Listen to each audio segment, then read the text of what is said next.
Hello student, once again welcome back to the channel study with Radha. Guys, आज के इस video में हम डिस्कस करेंगे क्लास 12 इंडियन इकोनॉमिक डेवलपमेंट के चैप्टर 3 को, जिसका नाम है इकोनॉमिक रिफॉर्म 1991।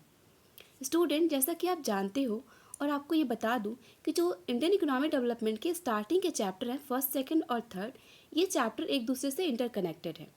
यानी कि फर्स्ट चैप्टर जो था आपका Indian economy on the eve of independence, उसमें हमने इंडिया की इकोनॉमी को पढ़ा था, जो कि 1947 में जो इंडिया का कंडीशन रहा था, जो इकोनॉमिक कंडीशन इंडिया का रहा था, वो हमने फर्स्ट चैप्टर में डिस्कस किया कि 1947 में लेके यानी आज़ादी के टाइम पे क्या कंडीशन रही इंडिया की इकोनॉमी की, किस तरह से इंडिया ने अपनी इकोनॉमी को बूस्ट किया, क्या क्या चेंजेज हुए थे, वो हमने फर्स्ट चैप्टर में पढ़ा। सेकेंड चैप्टर था आपका इंडियन इकोनॉमी 1950 से लेके 1990 तक का। उस चैप्टर में हमने ये देखा कि जो 1950 से 1990 तक का जो टाइम ड्यूरेशन था, उसमें इंडिया की कंडीशन क्या थी, उसमें इंडिया ने इकोनॉमिक रिफॉर्म कौन कौन से किए, क्या क्या चेंजेज हुए, कौन कौन सी नई पॉलिसी आई, ठीक है, प्लानिंग कमीशन क्या था, 5 ईयर प्लान क्या था, ये हमने सेकेंड चैप्टर में डिस्कस किया। ये थर्ड चैप्टर में आज हम डिस्कस करेंगे कि 1990 के बाद से इकोनॉमिक क्राइसिस जो हुए थे इंडिया में, तो 1991 में इससे उभरने के लिए कौन कौन से मेजर रिफॉर्म किए गए थे।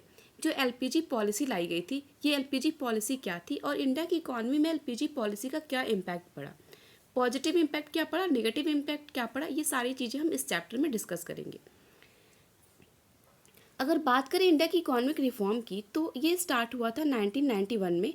इसके पहले इंडिया की जो इकोनॉमिक कंडीशन थी वो बहुत ही वर्स्ट थी, ठीक है, बहुत ही बेकार थी।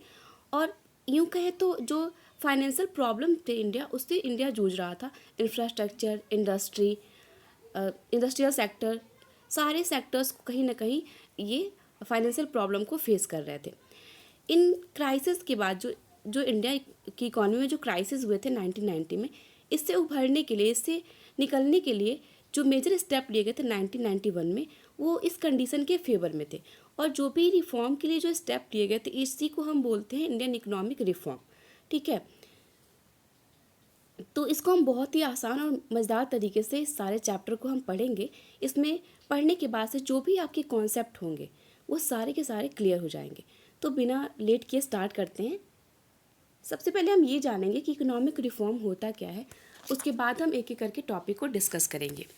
तो यहाँ पे बता रहा है, Indian economic reform are the deliberate change in the country's economic policies and structure aim to improving efficiency, fostering growth and enhancing overall economic well-being, often involving adjustment to government regulations, fiscal policies, state practices and financial system।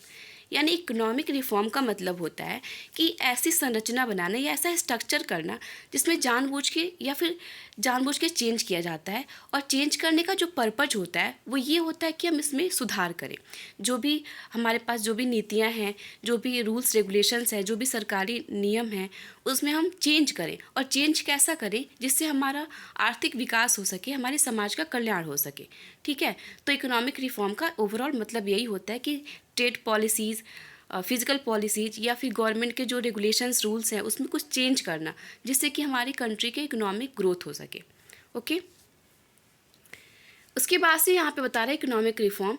यहाँ लिखा है there were based on assumption that market force would state in economy in the path of growth and development. Economic reform started in 1991 in India.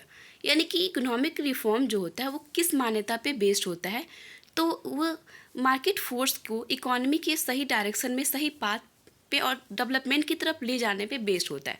यानी economic reform की ये मान्यता होती है कि जो भी मार्केट फोर्सेस हैं, ठीक है, उनको एक सही डायरेक्शन में, सही पाथ पे लेके जाया जाए, चेंजेस किया जाए, जिससे कि हमारी जो इकोनॉमी है वो डेवलप हो सके, उसमें ग्रोथ हो सके।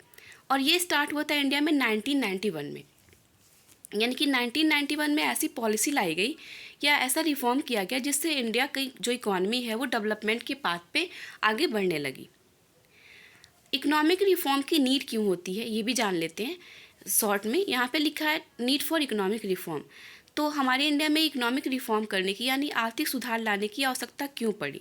तो सबसे पहली चीज़ ये थी माउंटिंग फिजिकल डेफिसिट। यानी कि जो फिजिकल डेफिसिट था, फिजिकल डेफिसिट इतना ज़्यादा बढ़ गया था जिसको हम हिंदी में राजकोषीय घाटा कहते हैं। यानी गवर्नमेंट की जो ट्रेजरी थी वो पूरी तरीके से खाली हो गई थी और वो बहुत ही घाटे में जा रही थी। तो राजकोषीय घाटा यानी फिजिकल डिफिसिट को मेंटेन करने के लिए भी इकोनॉमिक रिफॉर्म बहुत ज़्यादा ज़रूरी हो गया। सेकेंड कह रहा है एडवर्स बैलेंस ऑफ पेमेंट, यानी जो बीओपी होता है, हमारी कंट्री का जो बीओपी था, बैलेंस ऑफ पेमेंट, वो निगेटिव जा रहा था, एडवर्स हो रहा था। अब बीओपी में क्या होता है कि हमारे पास जो रिजर्व होते हैं, ठीक है, जो फॉरेन रिजर्व होते हैं, फॉरेन करेंसी जो इंडिया में होती है, वो बहुत ही ज़्यादा कम हो गई थी। फॉरेन करेंसी तो यूँ कहें कि ख़त्म ही हो गई थी, कोई रिजर्व हमारे बीओपी में रह ही नहीं गया था, ठीक है। तो उसका यानी कि जितना हमारे पे इनकम नहीं था, उससे ज़्यादा एक्सपेंडिचर हो गया था। तो यह जो हमारा बीओपी था वो कहीं ना कहीं माइनस में जाने लगा था, एडवर्स हो गया था, ठीक। तो इसके लिए भी इकोनॉमिक रिफॉर्म ज़रूरी था, यानी आर्थिक सुधार करने की आवश्यकता पड़ी। थर्ड कह रहा है गल्फ क्राइसिस। गल्फ क्राइसिस का मतलब कि हर जगह आर्थिक संकट बढ़ने लगे थे, भुखमरी, बेरोजगारी। अब पैसे की कमी आएगी तो थोड़ी बहुत प्रॉब्लम तो होगी, तो इसका भी ये भी बढ़ने लगा था। तो इससे भी उभरने के लिए कहीं ना कहीं गवर्नमेंट को या फिर इंडिया को ये था कि उसे अपनी आर्थिक नीति में सुधार करना पड़ेगा। फोर्थ कह रहा है fall in foreign exchange reserve, यानी कि जो फॉरेन एक्सचेंज रिजर्व था, यानी जो फॉरेन करेंसी थी हमारे पास, वो भी घटने लगी थी, और वो भी फॉरेन रिजर्व भी धीरे धीरे हमारे पास से ख़त्म होने लगा था, फॉल होने लगा था। तो इसके लिए भी इकोनॉमिक रिफॉर्म की आवश्यकता पड़ेगी। और फिर लास्ट है आपका राइज इन प्राइसेस, यानी कि कहीं जितनी भी चीज़ें थी, जितने भी इंफ्रास्ट्रक्चर, जितने भी संसाधन थे, रिसोर्सेज थे, सब पे महंगाई बहुत ज़्यादा बढ़ने लगी, सबकी प्राइसेस बढ़ने लगे थे। तो इससे जो जनरल पीपल है, आम जनता है, उनको बहुत ज़्यादा प्रॉब्लम फेस करना पड़ता था। तो इसके लिए भी इकोनॉमिक रिफॉर्म की आवश्यकता पड़ी। तो यहाँ तक तो आपको समझ में आ गया होगा कि इकोनॉमिक रिफॉर्म होता क्या है, इंडिया में कब शुरू हुआ था, और क्यों इकोनॉमिक रिफॉर्म करने की आवश्यकता पड़ी। तो अभी मैंने बताया, एक बार फिर से बता देती हूँ।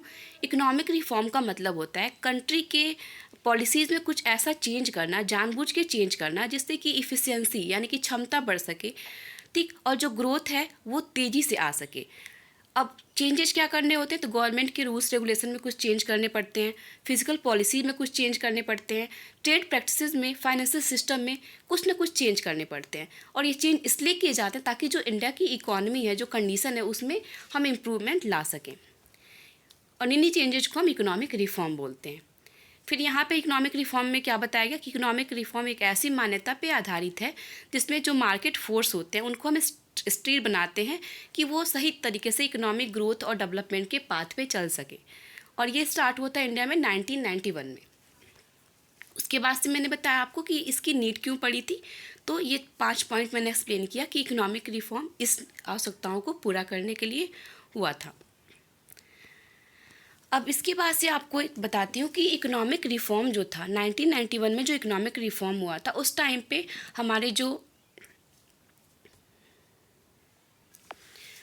पे इंडिया के जो फाइनेंस मिनिस्टर थे वो डॉक्टर मनमोहन सिंह थे, जो कि बहुत ही अच्छे इकोनॉमिक्स माने गए हैं। मतलब उस टाइम पे तो बहुत ही अच्छे थे, और अभी भी बहुत अच्छे इकोनॉमिक्स थे वो। तो सॉरी, अभी तो वो नहीं रहे, लेकिन उन्होंने उस टाइम पे एक पॉलिसी लाई थी जिसका नाम था एलपीजी, ठीक है। एलपीजी का फुल फॉर्म होता है लिबरलाइजेशन, प्राइवेटाइजेशन एंड ग्लोबलाइजेशन। ये पॉलिसी जो थी, इस पॉलिसी के आने के बाद इंडिया में इकोनॉमिक कंडीशन में बहुत सारे चेंजेज हुए थे, और इसका बहुत ही ज़्यादा अच्छा इम्पैक्ट भी पड़ा था।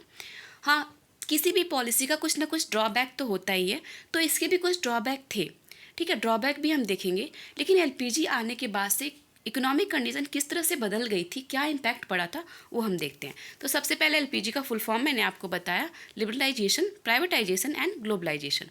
तो एक एक करके डिस्कस करते हैं। तो सबसे पहले एल को डिस्कस करते हैं, यानी लिबरलाइजेशन क्या होता है। लिबरलाइजेशन का मतलब होता है, liberalisation of the economy means the freedom for direct और physical control impose by the government. यानी लिबरलाइजेशन का अगर लिटरल मीनिंग बताएं तो इसका मतलब उदारीकरण, थोड़ा सा उदार हो जाना, यानी जो भी गवर्नमेंट ने रूल रेगुलेशन लगा रखे हैं, अनवांटेड रिस्ट्रिक्शन लगा रखे हैं, उसमें थोड़ी सी ढील देना, थोड़ा सा छूट देना, ठीक है।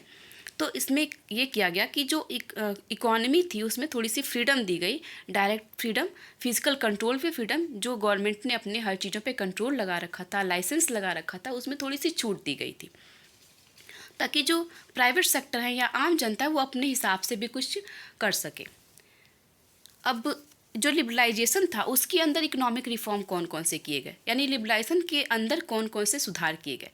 तो पहले तो लिबरलाइजेशन यानी उदारीकरण की गई थी, लिबरल किया गया था इंडस्ट्रियल सेक्टर को,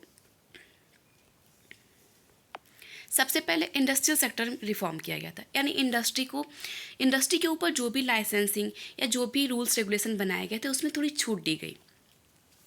सेकेंड था फाइनेंशियल सेक्टर रिफॉर्म में क्या था कि फाइनेंशियल सेक्टर में भी थोड़ा बहुत रिफॉर्म किया गया था, नए नए इंस्टीट्यूशन लगाए गए, इंस्टीट्यूशन को जो रोक लगी थी, जो अनवांटेड रिस्ट्रिक्शन थे उसमें थोड़ी सी छूट दी गई।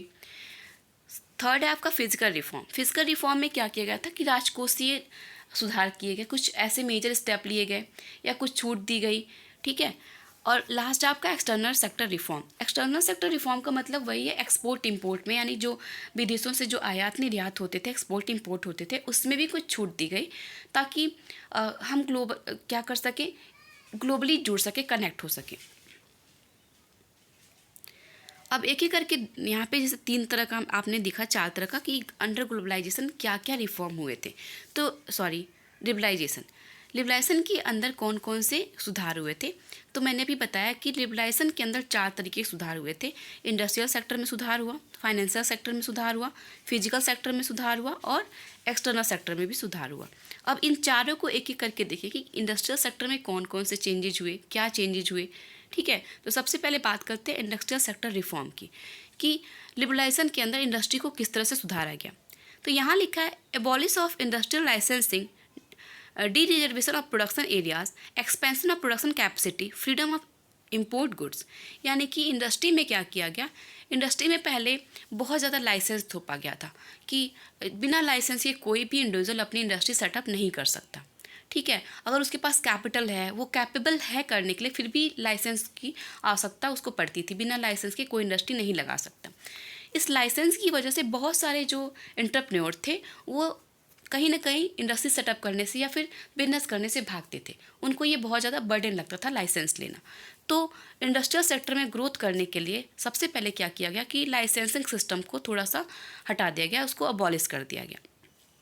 उसके बाद सेकेंड चीज़ क्या किया गया कि बहुत सारे प्रोडक्शन एरियाज़ में गवर्नमेंट का अपना कंट्रोल था, कि बस वो सारे प्रोडक्शन जो है वो गवर्नमेंट ही कर सकती है उस एरिया में या फिर उस पर्टिकुलर प्रोडक्ट का, तो वो गवर्नमेंट के लिए रिजर्व किया गया था। तो इसको भी हटा दिया गया, डी रिजर्व कर दिया गया कि सारे प्रोडक्शन एरियाज़ में गवर्नमेंट का ही कंट्रोल नहीं रहेगा, कुछ इंडिविजुअल का भी कंट्रोल रहेगा, ताकि इंडिविजुअल भी अपने हिसाब से प्रोडक्शन कर सके। तो दूसरा ये किया गया। तीसरा कह रहा है expansion of production capacity, production की कैपेसिटी यानी उत्पादन की जो क्षमता थी उसको बढ़ाया गया, उसका विस्तार किया गया। चौथा कह रहा है फ्रीडम टू इम्पोर्ट गुड्स, और गुड्स को इंपोर्ट या एक्सपोर्ट करने की फ्रीडम दी गई, यानी कि कहीं से आयात निर्यात करना होता था तो उसके लिए भी बहुत सारे कोटास, टैरिफ ये सब लगते थे, सीमा शुल्क यानी कि कस्टम ड्यूटी, ये सारी चीज़ें इम्पोज की गई थी। तो जो भी गुड्स और सर्विसेज थे उसको आसानी से एक्सपोर्ट या इंपोर्ट नहीं हो पाते थे, तो उसमें थोड़ी सी फ्रीडम दी गई कि आप गुड्स और सर्विस को एक्सपोर्ट इंपोर्ट कर सकते हैं। तो इंडस्ट्रियल सेक्टर में ये सारे चेंजेस किए गए थे लिबरलाइजेशन के अंदर। अब बात करते हैं फाइनेंशियल सेक्टर में क्या चेंजेस किए गए लिबरलाइजेशन के अंदर।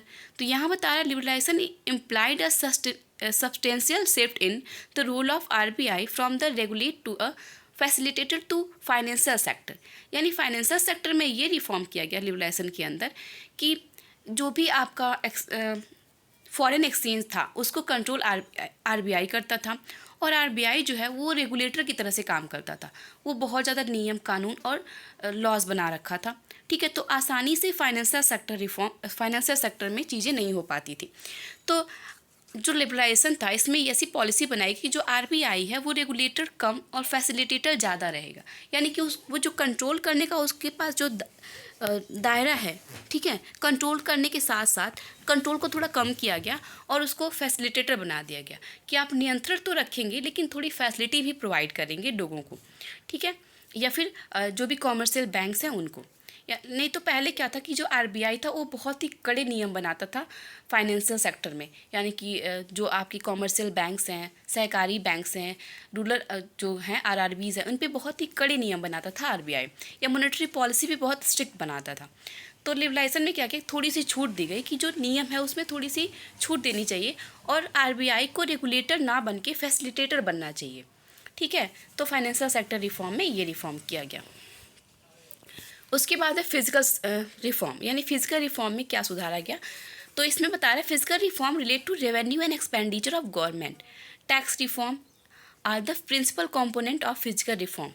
यानी कि जो फिजिकल रिफॉर्म है इसमें क्या सुधारा गया, तो इसमें ये कहा गया कि जो गवर्नमेंट के खर्चे होते हैं कि गवर्नमेंट की इनकम कितनी है, उसके खर्चे कितने हैं, इसमें थोड़ा सा बैलेंस करना।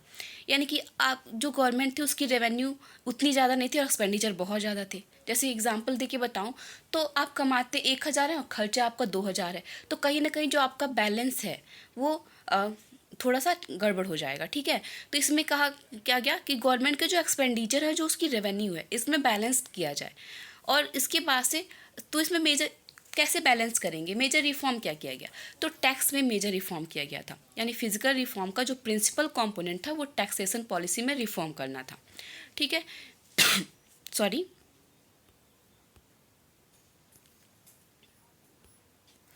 तो इसमें ब्रॉडली अगर क्लासीफाई करें तो टैक्स को दो तरह से क्लासीफाई किया गया, direct tax and indirect tax. Direct tax क्या होता है, डायरेक्ट टैक्स वो होता है जिस पे लेवी होता है, यानी जिस इंडिविजुअल पे वो टैक्स इम्पोज होता है उसी इंडिविजुअल को उस टैक्स का लायबिलिटी पे करना होता है। इनडायरेक्ट टैक्स क्या होता है, इनडायरेक्ट टैक्स होता है कि अगर ये डायरेक्टली इंडिविजुअल पे इम्पोज नहीं होता है, ये थर्ड पार्टी पे इम्पोज होता है। यानी डायरेक्ट टैक्स में हम कह सकते हैं इनकम टैक्स बेस्ट एग्जांपल है डायरेक्ट टैक्स का, कि जिस भी इंडिविजुअल की जो इनकम होती है उसको अपने इनकम पे डायरेक्टली टैक्स पे करना पड़ता है। ठीक है, और इनडायरेक्ट टैक्स में हम जीएसटी का एग्जांपल ले सकते हैं। जीएसटी जो होता है वो टैक्स पे हम ही करते हैं पर डायरेक्टली हम पे इम्पोज नहीं होता है। ठीक है, तो इस डायरेक्ट टैक्स और इनडायरेक्ट टैक्स में कुछ रिफॉर्म किए गए जो कि फिजिकल रिफॉर्म का पार्ट था। इसके बाद है आपका एक्सटर्नल रिफॉर्म। एक्सटर्नल रिफॉर्म में क्या क्या चीज़ें थी, तो यहाँ बता रहा है external reform include foreign exchange reform and foreign trade policy reform. External reform में जैसे कि मैंने पहले बताया कि इसमें क्या किया गया था, फॉरेन एक्सचेंज रिफॉर्म, यानी कि फॉरेन की जो करेंसी है उसमें कुछ चेंजेज किए, उसमें कुछ सुधार किए गए कि वहाँ से जो भी लेन देन होते थे या फिर वहाँ से जो हम फॉरेन से जो ट्रेड करते थे, जो भी व्यापार थे हमारे, उस पर जो रिस्ट्रिक्शन लगे हुए थे, कोटास, टैरिफ या फिर किसी तरह का कोई लाइसेंस, उसमें थोड़ा सा चेंज किया गया, उसमें थोड़ी सी ढील दी गई। तो ये एक्सटर्नल रिफॉर्म में किया गया था। एक बार फिर से मैं बता दे रही हूँ कि 1991 में जो इंडिया में इकोनॉमिक रिफॉर्म हुआ था वो एलपीजी के थ्रू हुआ था। एलपीजी आया और इकोनॉमिक रिफॉर्म स्टार्ट हुआ। एलपीजी का फुल फॉर्म होता है लिबरलाइजेशन, प्राइवेटाइजेशन एंड ग्लोबलाइजेशन। हमने सबसे पहले देखा लिबरलाइजेशन क्या होता है, तो मैंने बताया लिबरलाइजेशन जो होता है उसका मतलब होता है फ्रीडम देना। ठीक है, यानी गवर्नमेंट की जो भी पॉलिसीज या जो भी रूल रेगुलेशन होते हैं उसमें थोड़ी सी छूट देना जिससे कि इकोनॉमी अच्छे से रन कर सके। अब लिबरलाइजेशन के अंदर कौन कौन से चेंजेज हुए, कौन कौन से सुधार हुए, तो लिबरलाइजेशन के अंदर 4 तरीके के सुधार हुए, 4 क्षेत्र में सुधार हुए। सबसे पहला था इंडस्ट्रियल सेक्टर यानी औद्योगिक क्षेत्र में सुधार। दूसरा था फाइनेंशियल सेक्टर यानी वित्तीय सेक्टर में सुधार।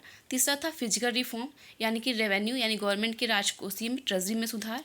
और चौथा था एक्सटर्नल रिफॉर्म यानी कि विदेशी व्यापार में सुधार। तो ये 4 तरीके का सुधार लिबरलाइजेशन के अंदर हुआ था।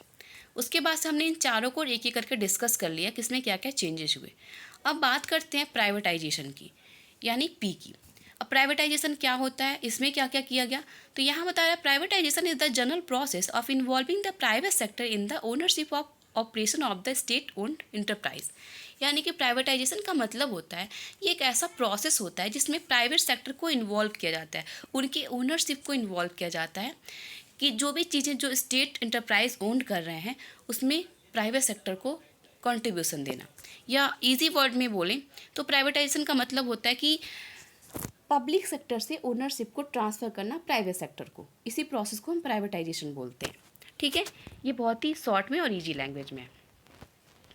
इसके बाद से इसमें डिसइन्वेस्टमेंट क्या होता है, इसी का पार्ट है।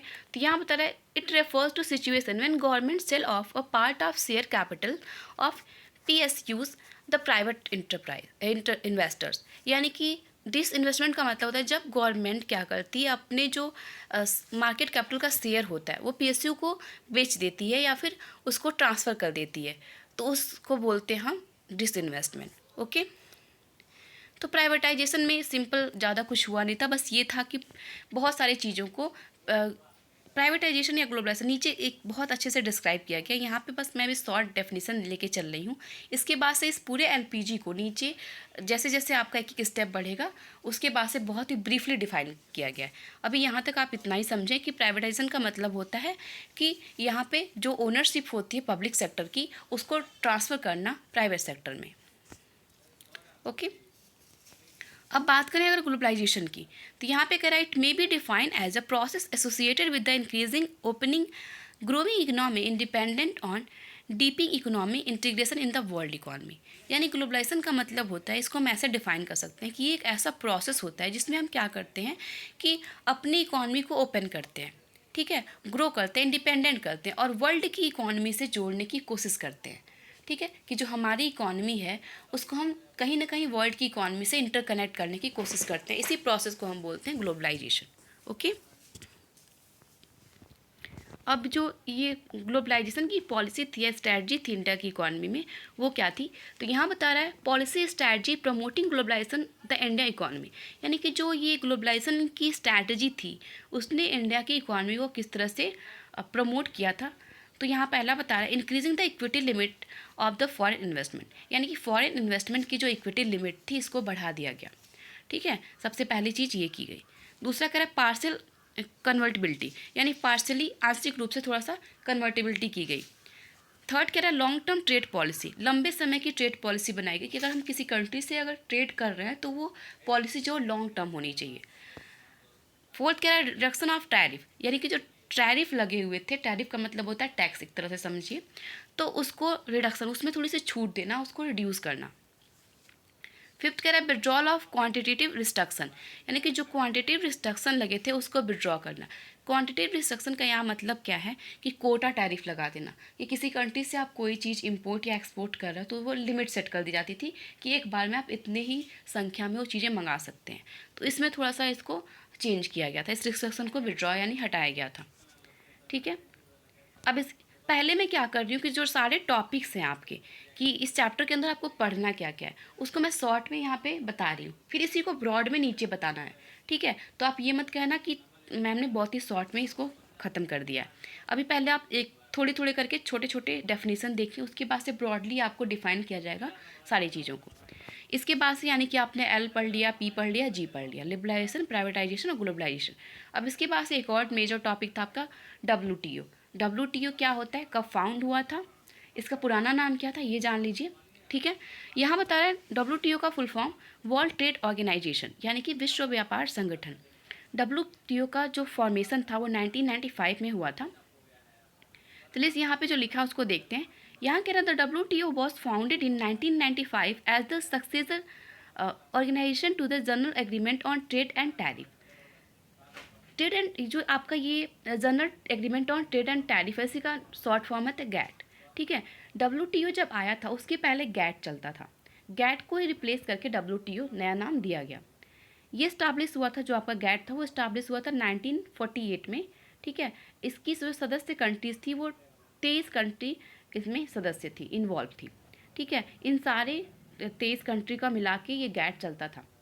गैट को रिप्लेस करके 1995 में WTO यानी कि वर्ल्ड ट्रेड ऑर्गेनाइजेशन था, आया था। अब ये वर्ल्ड ट्रेड ऑर्गेनाइजेशन होता क्या है, तो यहाँ पे नाम ही है वर्ल्ड ट्रेड ऑर्गेनाइजेशन, यानी कि एक ऐसा ऑर्गेनाइजेशन जो पूरे वर्ल्ड के ट्रेड को रेगुलेट करता हो, उसको कंट्रोल करता हो, उसके लिए पॉलिसी बनाता हो। एक ऐसा ऑर्गेनाइजेशन जो पूरे वर्ल्ड के ट्रेड को ऑर्गेनाइज करने का काम करता हो, उसी को हम बोलते हैं वर्ल्ड ट्रेड ऑर्गेनाइजेशन, ठीक। इसका फॉर्मेशन कब हुआ था, ये फाउंड हुआ था 1995 में। रिप्लेस किसको किया था, गैट को रिप्लेस किया था, ठीक है। अब इसके बाद से स्टार्ट करते हैं हम यहाँ पे पॉजिटिव इम्पैक्ट ऑन LPG, यानी कि जो LPG है, लिबरेशन, प्राइवेटाइजेशन एंड ग्लोबलाइजेशन, इसका पॉजिटिव इम्पैक्ट क्या पड़ा था इंडिया के इकोनॉमी पे। तो एक एक करके देखते हैं। पहले पॉइंट बता रहा है अ वाइब्रेंट इकोनॉमी, यानी कि LPG का जो इम्पैक्ट था पॉजिटिव, इससे इकोनॉमी जो है वो वाइब्रेंट हो गई। वाइब्रेंट का मतलब पूरी इकोनॉमी को इसने हिला के रख दिया था, पूरी तरीके से चेंज हो गई थी इकोनॉमी, ठीक है। अब इकोनॉमी चेंज होने का मतलब यहाँ पे क्या है, तो इकोनॉमी चेंज होने का मतलब है कि बहुत पॉजिटिव सुधार होने लगे थे, चेंजेज हो गए थे, इसका बहुत अच्छा इम्पैक्ट पड़ा था, ठीक है। जो कंडीशन थी वो धीरे धीरे सुधरने लगी थी, ग्रोथ होने लगी थी। तो यह पहला यहाँ पे लिखा है अब वाइब्रेंट इकोनॉमी, इसका मतलब पूरी इकोनॉमी को इसने हिला के रख दिया था। सेकेंड कह रहा stimulate to industrial production. Second positive impact ये था कि इसने इंडस्ट्रियल प्रोडक्शन को स्टिमुलेट किया, ठीक है। स्टिमुलेट करने का मतलब उसको बढ़ा दिया, इसने कहीं ना कहीं उसको मतलब बहुत ही ज़्यादा ग्रोथ पे पहुंचा दिया। थर्ड कह रहा है a check on physical deficit. Physical deficit यानी कि आपका जो ये राजकोषीय घाटा यानी कि जो कंट्री घाटे में चल रही थी उसको उसने चेक किया, उसको उसने सुधार किया। उसके बाद से चेक ऑन इन्फ्लेशन, महंगाई में भी कुछ राहत दिया। उसके बाद से अब आपका कह रहा है fifth point consumer sovereignty. Consumer sovereignty का मतलब है कंज्यूमर को भी थोड़ी सी राहत मिली, उसके लिए बहुत सारे ऑप्शन मिल गए। यानी कि जब प्रोडक्शन बढ़ेगा तो जाहिर सी बात है, जब प्रोडक्शन बढ़ेगा तो सप्लाई भी बढ़ेगा, सप्लाई बढ़ेगा तो डिमांड पूरी होने लगेगी और महंगाई थोड़ी बहुत कम हो जाएगी, तो कस्टमर का भी सेटिस्फैक्शन लेवल बढ़ता जाएगा। ठीक है। लास्ट कह रहा है flow of private foreign investment, यानी जो प्राइवेट फॉरेन इन्वेस्टमेंट थे उसको उसमें भी प्रवाह आ गया, फ्लो आ गई। ठीक है। तो ये कुछ पॉजिटिव इम्पैक्ट थे एलपीजी के। अब इसके बाद से मैंने अभी स्टार्टिंग में ही कहा था कि किसी भी पॉलिसी के अगर कुछ पॉजिटिव इम्पैक्ट होते हैं तो उसके कुछ ड्रॉबैक भी होते हैं। ठीक है, निगेटिव इम्पैक्ट भी होते हैं, चाहे वो कोई भी चीज़ हो। पूरे यूनिवर्स में अगर कोई चीज़ एक पहलू उसका अच्छा है तो दूसरा पहलू उसका बुरा ज़रूर होगा। ठीक है, अगर दूसरा पहलू बुरा है तो पहला पहलू अच्छा ज़रूर होगा। ठीक है, तो वैसे ही यहाँ पे एलपीजी के कुछ पॉजिटिव इम्पैक्ट थे तो कुछ निगेटिव इम्पैक्ट भी थे। चलिए अभी पॉजिटिव देखा, अब निगेटिव देख लेते हैं। यहाँ पे कह रहा है negative impact of LPG policies. सबसे पहला यहाँ पे बता रहे हैं आपका जो निगेटिव इम्पैक्ट वो है नेग्लिजेंस ऑफ एग्रीकल्चर, यानी कि यहाँ पे पूरी तरीके से एग्रीकल्चर सेक्टर को निगलेक्ट किया गया था। यानी एलपीजी जो पॉलिसी आई थी उसमें हमने इंडस्ट्रियल सेक्टर पे, फिजिकल सेक्टर पे, फाइनेंशियल सेक्टर पे, सब पे तो फोकस किया, लेकिन कहीं ना कहीं एग्रीकल्चर पे हमने ध्यान नहीं दिया। तो एग्रीकल्चर को पूरी तरीके से उपेक्षित यानी निगलेक्ट किया गया था। ठीक है। सेकेंड कह रहा urban concentration of growth process, यानी कि जितने भी ग्रोथ के प्रोसेस थे, विकास का जो भी प्रक्रिया थी वो अर्बन एरियाज़ में यानी कि शहरों में ज़्यादा इस पर कंसंट्रेट किया गया, गांव के विकास पे ज़्यादा ध्यान नहीं दिया गया। थर्ड कह रहा है इकोनॉमिक कॉलोनिज्म। इकोनॉमिक कॉलोनिज्म का मतलब ये होता है कि हम पूरे तरीके से इकोनॉमिक पे कॉलोनिज्म यानी कि एक कुछ ही सेक्टर का यहाँ पे शासन हो गया। इसके बाद कह रहा है स्पीड ऑफ कंज्यूमरिज्म, यानी कंज्यूमर यानी कि जो उपभोक्तावाद है ये कहीं ना कहीं बहुत तेज़ी से बढ़ने लगा। फिफ्थ कह रहा है loop sides of growth process, यानी ग्रोथ प्रोसेस के कुछ लूप साइड्स भी थे जिसको हम इग्नोर कर रहे थे। उसके बाद से कल्चरल एरोजन, यानी कि जो संस्कृति थी उसमें भी बहुत ज़्यादा चेंजेज हुए, संस्कृति का भी बहुत ज़्यादा मतलब एक ये कहें तो उसका क्षरण हुआ। ठीक है, तो ये कुछ निगेटिव इम्पैक्ट थे। अब इसके बाद से हम स्टोरी पे आते हैं, पूरी स्टोरी क्या थी। अभी तो आपको ये चैप्टर का ओवरव्यू था कि इस चैप्टर के अंदर पढ़ना क्या क्या है, तो मेजर आपने ये देखा कि इस चैप्टर के अंदर क्या क्या पढ़ना था और जो मेन पॉइंट है उसको आपने समझ भी लिया। चैप्टर स्टार्टिंग में ही लिखा था एलपीजी एंड अप्रेजल, यानी कि एलपीजी के अप्रेजल को पढ़ना था। तो आपने सबसे पहले देखा इकोनॉमिक रिफॉर्म क्या है, ठीक है, कब आया था, इकोनॉमिक रिफॉर्म के मेजर कंपोनेंट क्या थे, तो एलपीजी इसका मेजर कंपोनेंट था। एलपीजी का फुल फॉर्म क्या था, लिबरलाइजेशन, प्राइवेटाइजेशन, ग्लोबलाइजेशन। इसको एक एक करके आपने देखा, इसके मतलब को समझा। उसके बाद से इसके पॉजिटिव इम्पैक्ट, निगेटिव इम्पैक्ट क्या था, इसको भी आपने देखा। अब बात करते हैं इसकी स्टोरी पे। 1999 में 1991 में हुआ क्या था ऐसा, और कौन कौन से ये लोग थे जिन्होंने इकोनॉमिक रिफॉर्म में कंट्रीब्यूशन दिया। तो स्टोरी स्टार्ट होती है यहाँ से। During the Turner of Narasimham Rao government 1991, India met with the economic crisis relating to external debt. The government was unable to make repayment on its borrowing from abroad. Foreign exchange reserves were not sufficient to repay the debt. The prices of the essential goods were rising and imports were growing at a very high rate. यानी कि अगर हम बात करें PV Narasimham Rao के सरकार की time की, जब पीवी नरसिंहम राव की सरकार थी 1991 में, तो इंडिया को बहुत बड़ा इकोनॉमिक क्राइसिस झेलना पड़ा, यानी आर्थिक संकट से गुजरना पड़ा। और ये आर्थिक संकट क्यों आया, तो ये आया था आपके एक्सटर्नल डेब्ट के कारण, यानी कि जो बाहर के कर्जे थे हमारे ऊपर वो बढ़ते गए थे। ठीक है, और गवर्नमेंट के पास इतना ज़्यादा कैपेसिटी नहीं था कि वो उन कर्जों को चुका सके। यानी अगर इजी वर्ड में बताऊं तो ऐसे कह सकते हैं कि जब पीवी नरसिंहम राव थे, उनकी सरकार थी, उस टाइम पे भारत में इकोनॉमिक क्राइसिस यानी कि आर्थिक समस्या आई थी। और ये समस्या क्या थी, ये समस्या थी उधार की, यानी कि हम विदेशों से इतना ज़्यादा उधार ले चुके थे कि गवर्नमेंट उस उधार को चुकाने में सक्षम नहीं थी, कैपेबल नहीं थी। इसकी वजह से आर्थिक संकट बढ़ता गया। फॉरेन एक्सचेंज रिजर्व जो था वो पूरी तरीके से खाली था, उसमें उतना पैसा नहीं था हमारे पास, इतना सफिशेंट अमाउंट नहीं था कि अपने कर्जों को चुका सकें।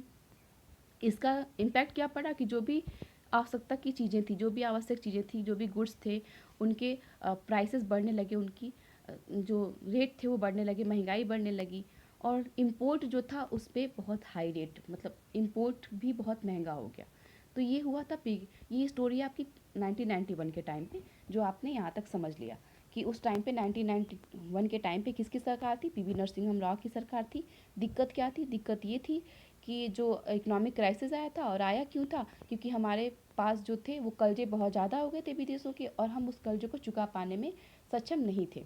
इसकी वजह से क्या हुआ? महंगाई बढ़ने लगी थी, और महंगाई के साथ साथ जब महंगाई बढ़ी तो एक्सपोर्ट भी महंगा हो गया, इम्पोर्ट भी महंगा हो गया। ठीक है, तो ये दिक्कत थी।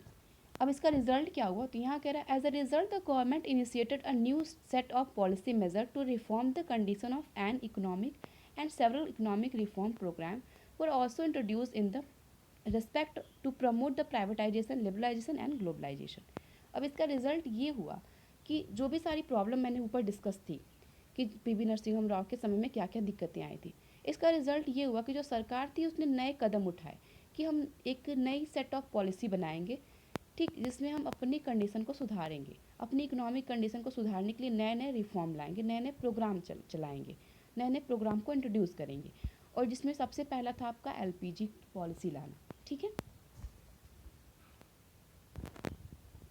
इसके बाद कह रहा है economic crisis of 1991 and India economy reform, यानी कि इकोनॉमिक क्राइसिस जो आया था 1991 में, और इंडिया के जो इकोनॉमिक सुधार थे वो क्या थे, तो इसमें लाइन बाय लाइन डिस्कस किया गया। यहाँ होता रहा crisis in India is figure out because the inefficient management of Indian economy in 1980s, यानी कि इकोनॉमिक क्राइसिस का फिगर आउट किया गया था। ये फिगर आउट किया गया था, ये देखा गया था क्योंकि जो मैनेजमेंट था, मैनेजमेंट बहुत ही इनफिशिएंट था।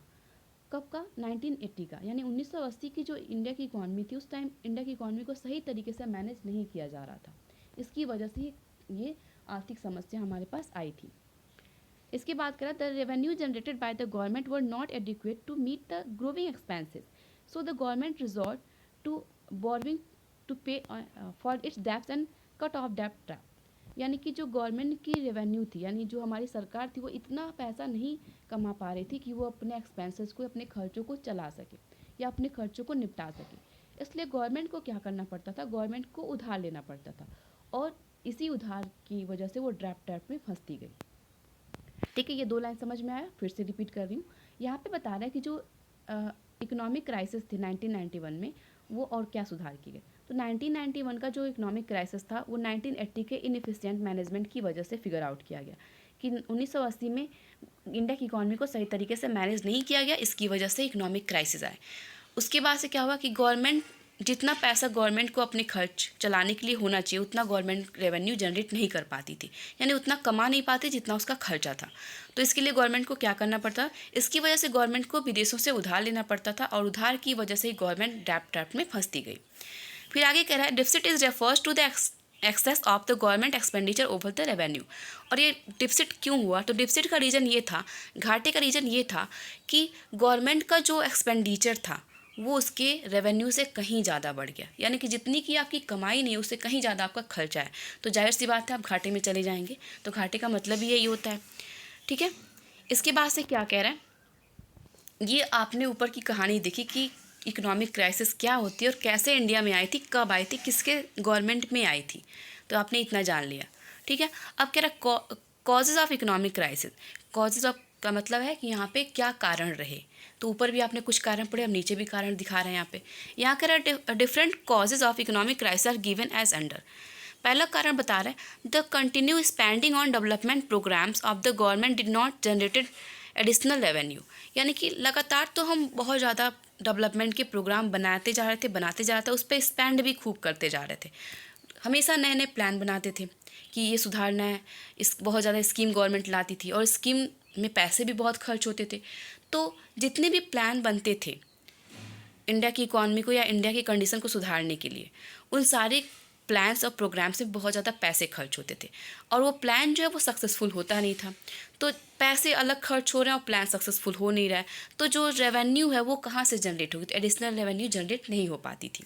पहला रीज़न ये था कि आपके पास उतने पैसे हैं नहीं और आप नए नए प्लान बना रहे हैं, उस प्लान पे खर्च भी कर रहे हैं, तो जाहिर सी बात है जो पैसे आप रखे हैं वही खर्च होंगे, एक्स्ट्रा कहीं इनकम आ नहीं रही है, तो आप कहीं ना कहीं आपके पैसे खर्च होते जाएंगे, एक टाइम पे आप घाटे में चले जाएंगे। सेकेंड कह रहा है यहाँ पे the government was not able to generate sufficient fund from the internal source such as taxation. अब गवर्नमेंट ये भी था कि गवर्नमेंट जो है वो पर्याप्त मात्रा में फंड नहीं जनरेट कर पा रही थी, और गवर्नमेंट का फंड जनरेट करने का मेन सोर्स क्या होता है, टैक्सेशन, यानी वो कर लोगों से कर वसूलती है, टैक्स लेती है, और वही गवर्नमेंट का मेन सोर्स होता है रेवेन्यू का। तो जब ये इंडिविजुअल के पास यानी पॉपुलेशन के पास पैसे ही नहीं रहेंगे खुद के खाने के, तो टैक्स कहाँ से पे करेगी गवर्नमेंट को, और जब गवर्नमेंट को टैक्स नहीं मिलेगा तो गवर्नमेंट के पास पैसे नहीं आएंगे। ठीक है, तो दूसरा रीजन ये था। और तीसरा कह रहा है expenditure on areas like social sector and defence do not provide immediate return, यानी कि जो अदर एरियाज थे जैसे कि सोशल सेक्टर हो गया या फिर डिफेंस सेक्टर हो गया, ये बहुत तत्काल में कोई रिटर्न प्रोवाइड नहीं कर पाती थी गवर्नमेंट को। फिर कह रहा so there was a need to utilise the rest of the revenue in the highly effective manner with the government fail to do, यानी कि अब ज़रूरत थी कि जो भी रेवेन्यू गवर्नमेंट के पास बची है उसको सही डायरेक्शन में और बहुत इफेक्टिव तरीके से उसका यूज़ करना, लेकिन गवर्नमेंट ये करने में सक्षम नहीं थी, गवर्नमेंट इसको नहीं कर पा रही थी। ठीक है, इसकी वजह से इकोनॉमिक क्राइसिस इंडिया में आए थे। अब आगे क्या कह रहा है, आगे बता रहा है foreign exchange borrowed from the other countries and international financial institution was spent on meeting consumption need and to make repayment on other loans, यानी कि बता रहा है कि जो फॉरेन एक्सचेंज था, जो हम फॉरेन से उधार लेते थे, जो कंट्री लेती थी, इंटरनेशनल कंट्रीज़, हम जो भी उधार लेते थे उसमें जो भी स्पेंड खर्चे आते थे उसके कंजप्शन में, ठीक, उसका रीपेमेंट या लोन का रीपेमेंट करने में हम एबल नहीं रहते थे। आगे कह रहा है no efforts was made to reduce such increase spending on sufficient attention do not give the boost effort to pay the die growing needs, यानी कि कोई अच्छा या ऐसा कोई इफेक्ट नहीं किया गया, कोई ऐसा प्रयास नहीं किया जिससे हम इस चीज़ को कम कर सकें, यानी जो खर्चे हैं इसको हम कम कर सकें। आगे कह रहा है due to above state reason in the late 1980s, government expenditure began exceed in revenue by such large margin of the meeting the expenditure through borrowing becomes unsustainable, यानी कि यही कारण था जो 1980 में हुआ था, गवर्नमेंट के एक्सपेंडिचर लगातार बढ़ते गए, उसकी रेवेन्यू कम होती गई और मार्जिन उसके पास ज़्यादा बचा नहीं। ठीक है, यही रीज़न था ओवरऑल कह सकते हैं कि इकोनॉमिक क्राइसिस आने का। ठीक है, इसके बाद से कह रहा need for economic reform, economic reform की आवश्यकता क्यों पड़ी, जो कि आपने ऊपर भी शॉर्ट में पढ़ा, यहाँ थोड़ा ब्रॉड तरीके से देख लीजिए। यहाँ कह रहे economic policy followed by the government up to 1990 failed it many aspect as landed the countries in unprecedented, यानी यहाँ कह रहा है कि जो इकोनॉमिक पॉलिसीज़ फॉलो की गई गवर्नमेंट के द्वारा 1990 में वो कई बार फेल हुई। ठीक, इसका एस्पेक्ट ये था कि बहुत ज़्यादा हमने कर्जे ले रखे थे, बहुत हमने प्रयास किए फिर से कंट्री के लिए मनी लैंड करने का। फिर आगे कह रहा था situation was so alarming that India reserve foreign exchange were barely enough to pay 2 weeks for imports, यानी कि अब सिचुएशन ये आ गई थी, इंडिया के पास उतना ही रिजर्व बचा था जितना कि हम बस 2 हफ्ते इम्पोर्ट कर सकते थे, यानी कंडीशन इतनी बुरी हो गई कि अब हमारे पास उतने ही पैसे बचे थे कि बस हम 2 हफ्ते और सर्वाइव कर सकते थे, 2 हफ्ते और इम्पोर्ट कर सकते थे। आगे कह रहा new loans were not available and NRIs were withdrawing large amount, अब नए लोन हमारे लिए अवेलेबल नहीं थे, अब हम नए लोन ले नहीं सकते थे, और एनराइज थे वो ऑलरेडी बहुत लार्ज अमाउंट लेके बैठे थे। आगे कह रहा there was an erosion of confidence of international investor in the Indian economy, अब जो इन्वेस्टर थे, जो इंटरनेशनल इन्वेस्टर थे, उनका भी कॉन्फिडेंस जो क्या हो गया वो ख़त्म होता गया इंडिया की इकॉनमी पे। अब जाहिर सी बात है उनको ये लगेगा कि ये तो अपने खर्चे नहीं संभाल पा रहे, तो हमें रिटर्न कहाँ से देंगे, तो उनका भी विश्वास हिल गया। अब वो भी इंडिया में इन्वेस्ट करना नहीं चाहते थे, और बैंक जो थे वो लोन देना नहीं चाहते थे, तो इंडिया के पास ना कोई लोन का साधन रहा और उसके पास ना पैसे रहे। पैसे कितने दिन के, तो बस 2 वीक वो अपना काम चला सके, उतने ही पैसे इंडिया के पास रह गए थे। तो अब इतनी बड़ी प्रॉब्लम है कि आपके पास बिल्कुल पैसे नहीं बचे, बिल्कुल सारी ट्रेजरी खाली हो गई, बस 2 वीक ही आप सर्वाइव कर सकते हैं इंपोर्ट करके। तो इस टाइम को हम जाहिर सी बात है यहाँ पे इतनी बड़ी क्राइसिस से उभरने के लिए कोई न कोई सुधार लाना ही है, तो इसके लिए इंडिया में एक इकोनॉमिक रिफॉर्म लाया गया था। आगे कह रहा है the following point highlight the need of economic reform in the country. यहाँ पे कुछ पॉइंट हाईलाइट किए गए हैं जो ये बताएंगे कि इंडिया की इकॉनमी को सुधारने की आवश्यकता क्यों पड़ी। पहला कह रहा है इंक्रीजिंग फिजिकल डेफिसिट, लगातार जो राजकोषीय घाटा बढ़ता जा रहा था उसको सही करने के लिए। एडवर्स बैलेंस ऑफ पेमेंट, ठीक, जो बीओपी निगेटिव में जा रहा था उसको सही करने के लिए। गल्फ क्राइसिस, बहुत ज़्यादा आर्थिक समस्या आ रही थी उसके लिए। राइजिंग इन प्राइसेस, यानी कि आपका जो महंगाई बढ़ता जा रहा था उसको सही करने के लिए इकोनॉमिक रिफॉर्म की आवश्यकता थी। फिर कह रहा है poor performance of public sector unit, यानी कि जो पब्लिक सेक्टर यूनिट थी, सरकारी जो संस्थाएं थी, उनका भी जो परफॉर्मेंस था वो बहुत ही पुअर था, उसको सही करने के लिए। आगे कह रहा है high rate of deficit financing, financing में बहुत हाई रेट में घाटे लग रहे थे, उसको सुधारने के लिए। तो ये सारे फॉलोइंग पॉइंट्स हैं जो हाईलाइट होते हैं कि इंडिया में इकोनॉमिक रिफॉर्म की आवश्यकता क्यों पड़ी। तो इन सारे पॉइंट की वजह से इंडिया में इकोनॉमिक रिफॉर्म लाने की आवश्यकता पड़ी थी। फिर कह रहा है emergence of new economic policy, जो न्यू इकोनॉमिक पॉलिसी आई थी यानी कि एनईपी आई थी, इसका इमरजेंस कब हुआ, क्यों हुआ, क्यों हम न्यू इकोनॉमिक पॉलिसी लाए, यानी कि एलपीजी क्यों लाए। ठीक है, यहाँ बता रहा है finally India approach international bank for reconstruction and development, popularly known as world bank and international monetary fund are receive 7 million as loan to manage the crisis. यानी कि जब हमारी कंट्री में इकोनॉमिक क्राइसिस हुए थे, जब हम पूरी तरीके से समस्या से जूझ रहे थे, तब इंडिया के पास कोई रास्ता नहीं दिख रहा था। उसके पास उसके रिजर्व में सिर्फ इतने ही पैसे रह गए थे कि वो 2 हफ्ते तक बस सर्वाइव कर सके। अब इंडिया ने क्या किया, अब इंडिया इकोनॉमिक रिफॉर्म या पॉलिसी बनाने से पहले उसने क्या किया था, वो वर्ल्ड बैंक के पास गया, और वर्ल्ड बैंक के पास गया था लोन लेने के लिए। फिर से एक तो पहले हम लोन तले दबे हुए थे और हमारे पास पैसे नहीं थे कि हम सर्वाइव कर सके, उसके बाद भी इंडिया दोबारा से लोन लेने पहुंच गया वर्ल्ड बैंक के पास। और वर्ल्ड बैंक के पास वहाँ पे इंडिया जब लोन लेने पहुंचा था तो वर्ल्ड बैंक ने ज़्यादा अमाउंट देने से मना कर दिया। वर्ल्ड बैंक ने इंडिया को बस $7 बिलियन ही दिए थे। $7 बिलियन ही उसको अपने क्राइसिस को मैनेज करने के लिए वर्ल्ड बैंक ने दिया था। अब $7 बिलियन कितने दिन तक क्राइसिस को मैनेज कर सकता था। आप पहले से ही एक प्रॉब्लम से जूझ रहे हैं, पहले से आप घाटे में हैं और पहले से आप लोन तले दबे हुए हैं, और 7 मिलियन आपको और लोन मिल गया। ठीक है, कितने दिन आप सर्वाइव कर सकते हैं। ठीक है, तो इंडिया के पास ये सिचुएशन आई थी कि उसने वर्ल्ड बैंक के पास हेल्प के लिए गया और वर्ल्ड बैंक ने उसको $7 बिलियन का हेल्प किया।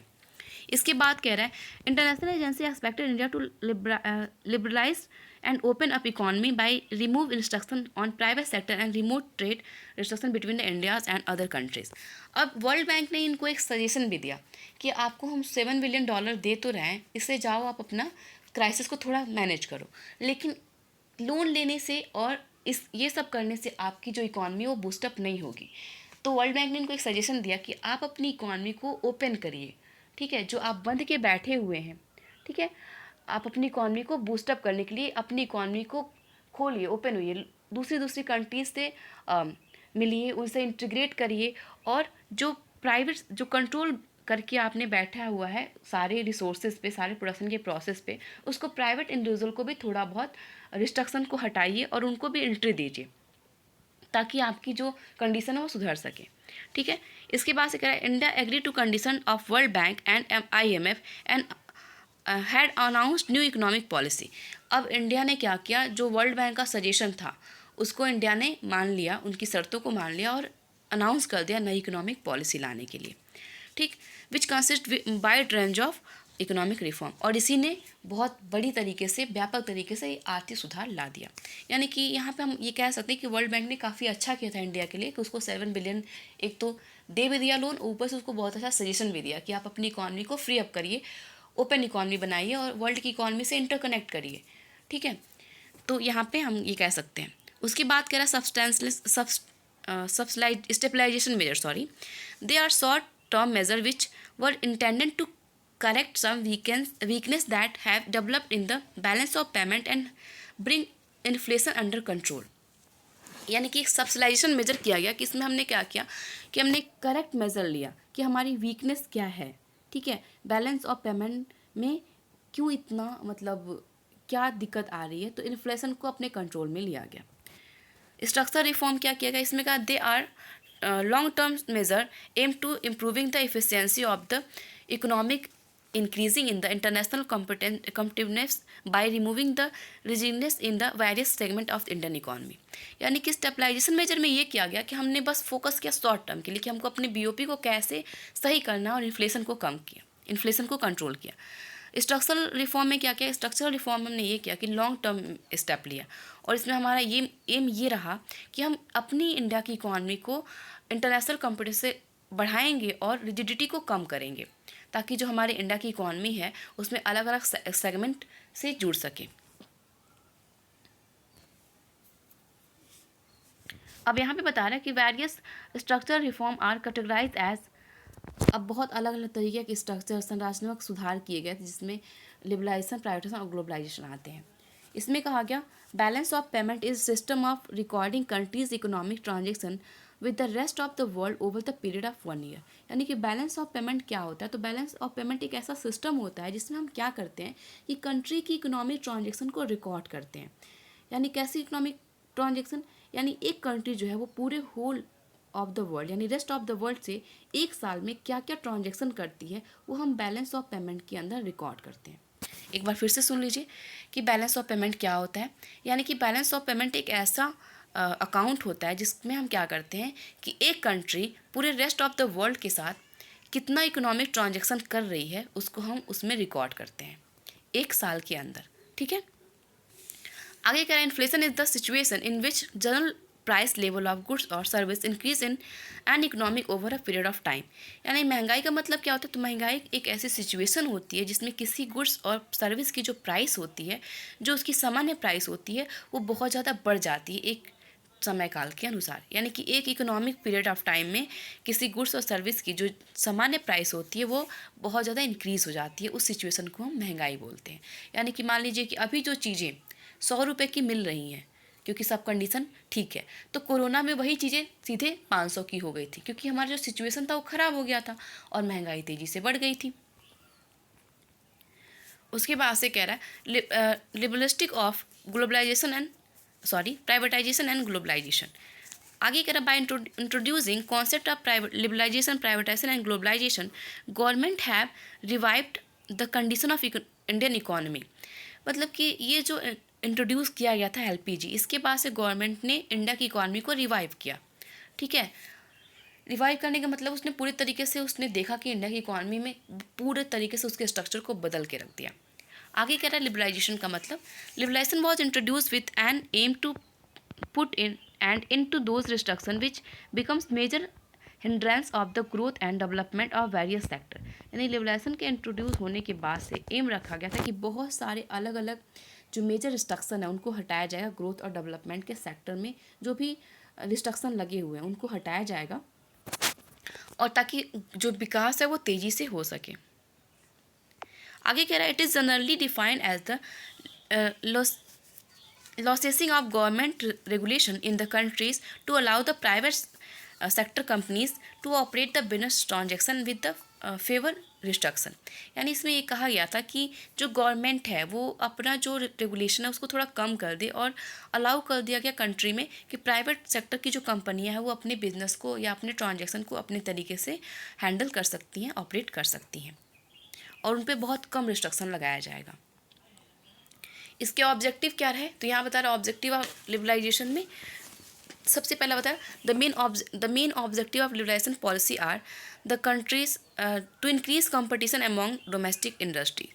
सबसे पहला ऑब्जेक्टिव ये रखा गया लिबरलाइजेशन का कि अपनी होम कंट्री के अंदर ही अपने डोमेस्टिक इंडस्ट्री के बीच में कंपटीशन को बढ़ाना, ताकि जब कंपटीशन बढ़ेगा तो प्रोडक्शन भी तेज़ी से बढ़ेगा, एक दूसरे से कम्पीट करके हम प्रोडक्शन करेंगे। Second, to increase foreign capital formation and technology. यानी दूसरा ये था कि हमने ये सोचा कि अपनी कंट्री में फॉरेन कैपिटल के फॉर्मेशन को बढ़ाएं और टेक्नोलॉजी को बढ़ाएं। थर्ड है टू डिक्रीज़ द डेब्ट burden of the country. Country के ऊपर जो उधार का या कर्जे का भार था उसको कम करना, ये लिबरलाइजेशन के ऑब्जेक्टिव थे। चौथा कह रहा है to encourage export and import of goods and services. यानी कि गुड्स और सर्विसेज के ऊपर जो भी आप लगे थे एक्सपोर्ट और इंपोर्ट होते थे उसको बढ़ाना, इनकरेज करना, ताकि जो भी गुड्स और सर्विसेज के एक्सपोर्ट इंपोर्ट हैं वो बढ़ जाए। उसके बाद से कह रहा है to expand the size of market, यानी कि मार्केट के एरिया को बढ़ाना। ठीक है, ये भी लिबरलाइजेशन का एक पार्ट था। आगे कह रहा है government abolish the licensing requirement of all industries except for the 5 industries which are liquor industry, cigarette industry, defence equipment, industrial explosive, dangerous chemicals use and pharmaceutical. इन सारे जो इंडस्ट्री थी इनको छोड़ के बाकी जो इंडस्ट्रीज थी उनके ऊपर से जो अनवांटेड रिस्ट्रिक्शन थे उसको लिबरेशन के अंदर हटा दिया गया। फाइनेंशियल सेक्टर में क्या रिफॉर्म किया गया था, यहाँ बता रहा है financial sector include financial institution such as commercial bank, investment bank, stock exchange operations and foreign exchange market. यानी फाइनेंशियल सेक्टर में जो भी कॉमर्शियल बैंक्स थे उनको सुधारा गया, इन्वेस्टमेंट बैंक को सुधारा गया, स्टॉक मार्केट को सुधारा गया, उसमें जो भी ऑपरेशंस थे उनके अंदर सुधार किया गया था। कौन कौन सा सुधार किया गया था यहाँ पॉइंट टू पॉइंट करके नीचे बताया। सबसे पहला कह रहा है reducing various ratio, statutory liquidity ratio, यानी कि जो SLR था, CSR था, उसमें भी थोड़ा सा मतलब छूट दिया गया, कम किया गया, उसमें भी सुधार किया गया। ठीक है, तो इसको आप बुक की लाइन से पढ़ लीजिएगा। टैक्स रिफॉर्म तो मैंने ऊपर ही एक्सप्लेन किया, टैक्स रिफॉर्म में क्या क्या किया गया, फिर भी एक बार एक्सप्लेन कर दे रही हूँ। यहाँ बता रहा है tax reform are concern with the reforming government taxation and public expenditure policy which are collecting known as physical policy. यानी टैक्स रिफॉर्म में क्या किया गया था कि टैक्सेशन पॉलिसी में सुधार किया गया था। ठीक, गवर्नमेंट के एक्सपेंडिचर में सुधार किया गया था, इसको हम फिजिकल पॉलिसी की तरह से जानते हैं। उसके बाद से आपका कह रहा है moderate and simplified tax structure, यानी कि जो टैक्स का स्ट्रक्चर था, किस पे कितना कर लगेगा, कितना टैक्स इम्पोज होगा, किस इंडस्ट्री पे, किस इंडिविजुअल पे, कितने अमाउंट पे, कितने आय पे कितना कर लगेगा, इन सब में सुधार किया गया।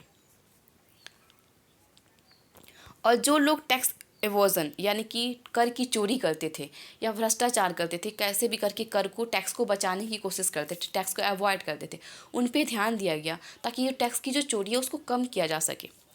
ठीक है, आगे कह रहा है foreign exchange reform. Foreign exchange reform में क्या कहा गया, इसमें कहा गया devolution of rupees, devolution implies fall in the values of rupees against some foreign currency. यानी कि डिवोल्यूशन ऑफ रुपीज़ यानी कि अपने जो पैसे थे उसकी वैल्यू को कम किया गया। ठीक, ऐसा क्यों किया गया, क्योंकि वहाँ पे हम फॉरेन रिजर्व को हमको लाना था। और डिवोल्यूशन का मतलब यही होता है कि अपने जो पैसे हैं, अपनी जो रुपीज़ है उसकी वैल्यू को फॉरेन रुपीज़ से कम करना, फॉरेन करेंसी से कम करना। फिर कह रहा है in 1991 the rupees was devalued increase over country's export and discourage import. यानी कि जो हमने क्या किया था 1991 में, अपने जो रुपीज़ थे उसकी वैल्यू को कम कर दिया। ऐसा इसलिए किया ताकि हमारा जो कंट्री का एक्सपोर्ट है वो बढ़ सके और इम्पोर्ट है वो कम हो सके। ठीक है, उसके बाद से आपका फंक्शन ऑफ WTO। WTO का क्या काम होता है, वर्ल्ड ट्रेड ऑर्गेनाइजेशन का। तो अभी मैंने वर्ल्ड ट्रेड ऑर्गेनाइजेशन को आपको एक्सप्लेन किया कि ये क्या होता है। तो मैंने बताया कि WTO का फुल फॉर्म होता है वर्ल्ड ट्रेड ऑर्गेनाइजेशन। इसका फुल फॉर्म ही आपने समझ लिया, एक ऐसा ऑर्गेनाइजेशन जो पूरे वर्ल्ड के ट्रेड को ऑर्गेनाइज करने का, मैनेज करने का काम करता है। ठीक है, अब ये यहाँ पे ये बता रहा है कि इसका काम क्या होता है, पॉइंट टू पॉइंट बता रहा है, इसको भी देख लेते हैं। पहला कह रहा है it facilitate the implementation, administration and operation of the objective of multi trade and trade agreement. मतलब कि ये क्या करता है, ये जो भी मल्टी ट्रेड करने वाली या अलग अलग कंट्रीज़ होती हैं उनको इम्प्लीमेंट कराता है, उनको एडमिनिस्ट्रेशन यानी कि उनको उनका सही तरीके से संचालन करता है। ठीक है, और उनके साथ कई तरह के एग्रीमेंट भी करता है। आगे कह रहा है it administrator the trade review mechanism sorry. यहाँ पे कह रहा है कि ये ट्रेड के यानी प्रशासनिक तरीके से एक तरह से कहें, ट्रेड को मैनेज करता है, रिव्यू करता है उसके मैकेनिज्म को कि कौन कौन से मैकेनिज्म फॉलो हो रहे हैं व्यापार में। आगे कह रहा है it administration the understanding rules and procedure. ये क्या करता है कि जो भी ट्रेड के लिए, वर्ल्ड के ट्रेड के लिए जो भी रूल्स और रेगुलेशन बनाए जाते हैं, प्रोसीजर बनाए जाते हैं, उनको एडमिनिस्ट्रेशन करने का काम करता है। आगे कह रहा है it is watch dog of international trade, it examine the trade regime by individual members. यानी कि ये क्या करता है, वॉच डॉग की तरह से, यानी वॉच डॉग करता है, देखभाल करता है इंटरनेशनल ट्रेड को, एग्जामिन करता है ट्रेड के रिजीम को इंडिविजुअल मेंबर्स के थ्रू। अब यहाँ पे बता रहा है ऑब्जेक्टिव ऑफ प्राइवेटाइजेशन। प्राइवेटाइजेशन के क्या ऑब्जेक्टिव होते हैं, तो यहाँ बता रहे हैं the most common and important objective of privatisation are, पहला है improving the financial condition of the government. Government की फाइनेंशियल कंडीशन को अगर इम्प्रूव करना है तो प्राइवेटाइजेशन लाना ज़रूरी है। तो पहला ऑब्जेक्टिव ये था कि गवर्नमेंट को अपना कंपनी चलाने के पैसे तो होते नहीं थे, तो कम से कम इंडिविजुअल को अपनी कंपनी ट्रांसफ़र कर दे ताकि इंडिविजुअल के अपने पैसों से वो कंपनी चल जाए। आगे कह रहा है राइजिंग फंड थ्रू डिसइन्वेस्टमेंट, यानी कि डिसइन्वेस्टमेंट करके फंड को राइज करना। डिसइन्वेस्टमेंट का मैंने मतलब बताया कि डिसइन्वेस्टमेंट का मतलब होता है जब गवर्नमेंट क्या होती है, गवर्नमेंट अपनी कंपनी का शेयर प्राइवेट सेक्टर को बेच देती है, प्राइवेट इंडिविजुअल में इन्वेस्ट कर देती है, उस प्रोसेस को हम डिसइन्वेस्टमेंट बोलते हैं। ठीक, reducing workload of public sector, तीसरा कह रहा है कि पब्लिक सेक्टर के वर्कलोड को कम करने के लिए प्राइवेटाइजेशन की ज़रूरत थी। आगे भी आप ऐसे ही पढ़ लें। हाँ, अब मेन इंपॉर्टेंट पॉइंट और भी कुछ रह गया, नवरत्नाज एंड पब्लिक इंटरप्राइज पॉलिसी क्या थी। यहाँ पे कह रहा है नवरत्नाज और पब्लिक इंटरप्राइज पॉलिसी का मतलब, in order to improve efficiency, infuse professionalism and enable them to compete more effectively in the globalization global environment, the government identified PSUs and declared them to Maharatna, Navratna and mini Navratna. ठीक है, फिर से सुन लेते हैं। यहाँ पे ये कह रहा है कि गवर्नमेंट ने क्या किया कि कंपनीज़ की इफिशियंसी बढ़ाने के लिए या प्रोफेशनलिज्म बढ़ाने के लिए उसने क्या किया, कम्पीट, ताकि वो जो ग्लोबल जो हमारी कंपनीज है वो ग्लोबल मार्केट में अपने आप को कम्पीट कर सके, अपने आप को स्टेबल कर सके, इसके लिए इसकी इफिशियंसी बढ़ानी ज़रूरी थी। तो इसके लिए गवर्नमेंट ने क्या किया, गवर्नमेंट ने कुछ कंपनियों को, कुछ पब्लिक सेक्टर यूनिट को क्या कर दिया, एक आइडेंटिटी दे दी, डिक्लेयर कर दिया कि ये महारत्ना है। महारत्ना मतलब कि हमारी इंडिया के लिए महारत्न है, नवरत्न है और मिनी रत्न है। ठीक है, आगे कह रहा है they were given generate managerial and operational autonomy, और उसने उस कंपनियों को जिसको महारत्ना, नवरत्ना और मिनी रत्ना घोषित किया था, उन कंपनियों को कुछ कंट्रोल भी दे दिया कि वो अपने तरीके से अपने ट्रेड को हैंडल कर सकें। ठीक, in taking various decision to run companies efficiently and thus increase their profit, मतलब कि ये कह सकते हैं कि गवर्नमेंट ने इनको अपने हाथ में डिसीजन लेने की ऑटोनॉमी दे दी कि वो अपने मर्जी से अपने कंपनी के ग्रोथ के लिए डिसीजन ले सकते हैं।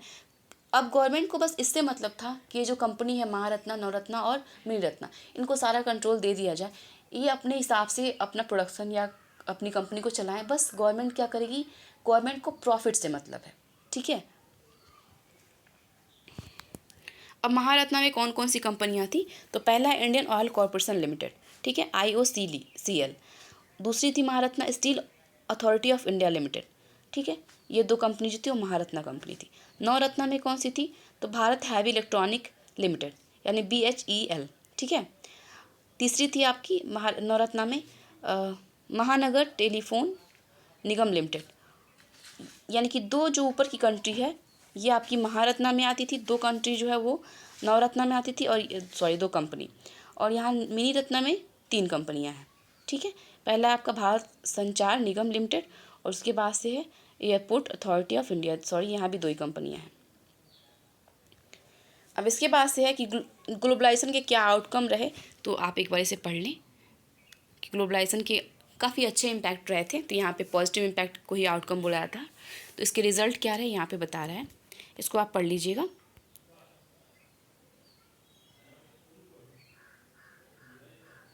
अब ये श्रीधला ट्रेजिडी क्या थी, यहाँ पे इसको देख लेते हैं। यहाँ कह रहा है privatisation of power supply in Andhra Pradesh resulted in sustainable increase in power rate causing many power loom shut down the small town Sircilla. यानी कि श्रीधला में इसका ट्रेजिडी क्या हुआ कि जो प्राइवेटाइजेशन होने से क्या हुआ कि जो पावर सप्लाई थी आंध्र प्रदेश में वो बहुत उसमें सस्टेनेबिलिटी इंक्रीजमेंट हुआ और पावर रेट जो है वो कम हुआ, लेकिन उसका इम्पैक्ट पड़ा था पावर लूम जो थे वो जो स्मॉल टाउन में थे वो पावर लूम वो धीरे धीरे बंद होने लगे, तो ये ट्रेजिडी हुई थी।